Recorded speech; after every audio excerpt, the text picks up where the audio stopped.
Vamos a ver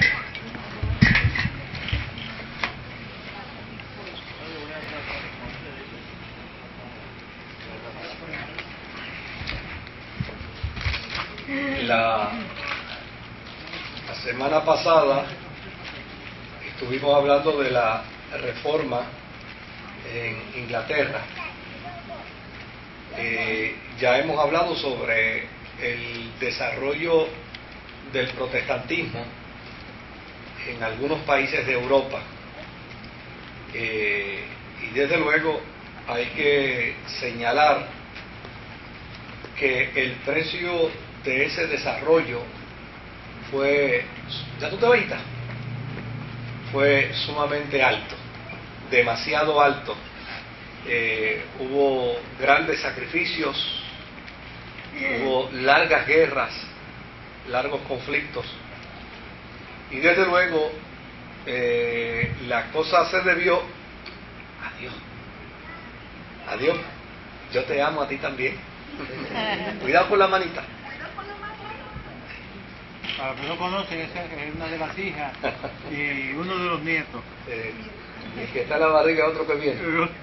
Un negro por venir. Y desde luego, en alguna medida, la problemática bélica que hubo en el proceso de la reforma protestante se debió a las condiciones políticas que reinaban en los Países Bajos, que reinaban en Europa. Fíjese que desde el siglo IV en adelante la Iglesia se vinculó al Estado, y esa vinculación de la Iglesia con el Estado hizo entonces que todo procedimiento político estuviera vinculado con la Iglesia, y sucesivamente que todo procedimiento de iglesia estuviera vinculado a la política. Cuando los creyentes del siglo XVI empiezan a emerger como pensadores reformadores o como pensadores protestantes, desde luego esa fue una reforma que en muchos países surgió del pueblo, surgió de la gente, pero muchos gobernantes estaban totalmente comprometidos con el sistema de gobierno religioso que imperaba.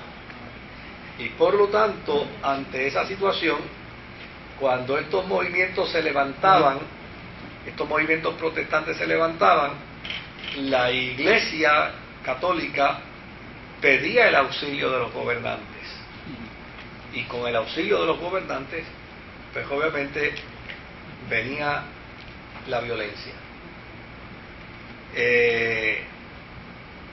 Esas condiciones políticas que reinaban en Europa fueron los que fue el factor que más afectó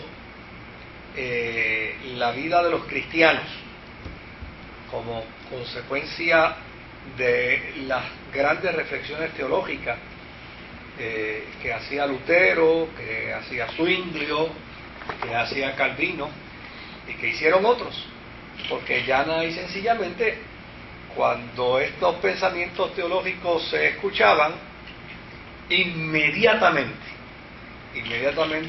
los jefes de Estado miraban qué beneficio o qué desventaja podía tener el planteamiento de ese pensamiento teológico, y desde luego si les favorecía al Estado. ¿Se acuerda cuando hablamos del movimiento de los hermanos, ¿verdad? De donde se fundó la iglesia menonita? Pues para los estados era absurdo que una iglesia promoviera la no violencia, porque la no violencia entonces hacía entender que el Estado podía quedarse sin guerreros, sin soldados. Entonces pues podía ser una posición teológica hermosa, pero para los intereses del Estado no tenía ninguna función. Y tienes razón. Y desde luego, sí, para los intereses del Estado, sí. Pero la desrazón de ella era obviamente que entonces la Iglesia pagaba precios altísimos, porque la Iglesia, como una cuestión de principio, se mantiene firme, se mantiene sólida en lo que cree el creyente, y desde luego no le quedaba otra alternativa que enfrentarse entonces a la hoguera, a la horca, a la decapitación, pero el Estado en eso se daba un tanto cruel. Ok, hoy quisiéramos hablar un poquito sobre la reforma de Escocia,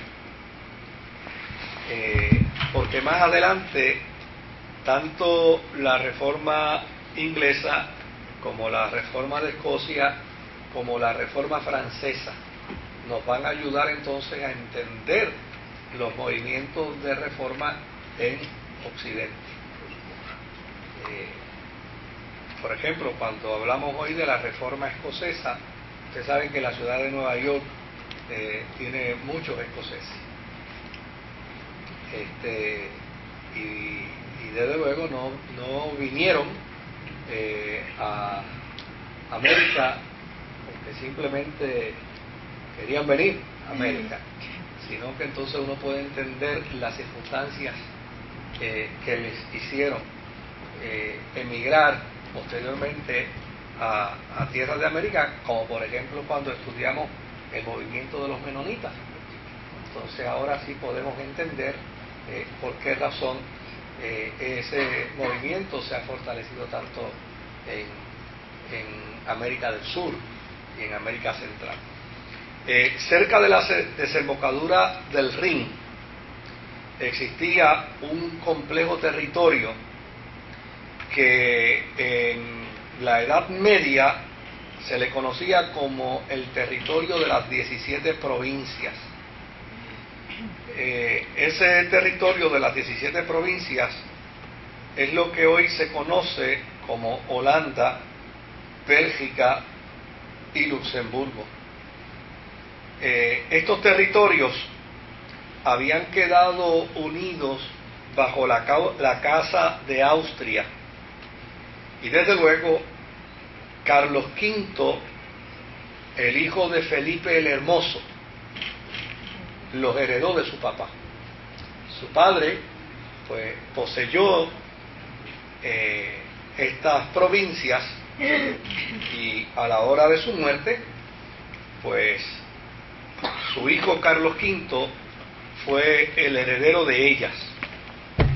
Bajo el gobierno de Carlos V es interesante señalar que estas provincias estaban bien unidas, pero con unas particularidades bien interesantes, porque a pesar de que estaban unidas, dentro de estas 17 provincias había una diversidad.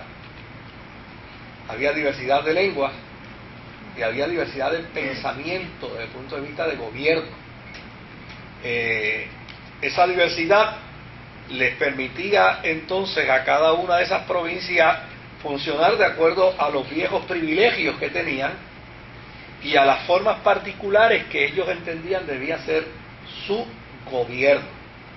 Claro, estaban unidas desde el punto de vista de que había homogeneidad, ¿no?, en el sistema de fidelidad al rey, pero esa unidad, por ejemplo, no les permitía tener un solo idioma. Todo lo contrario, ellos eran multiculturales.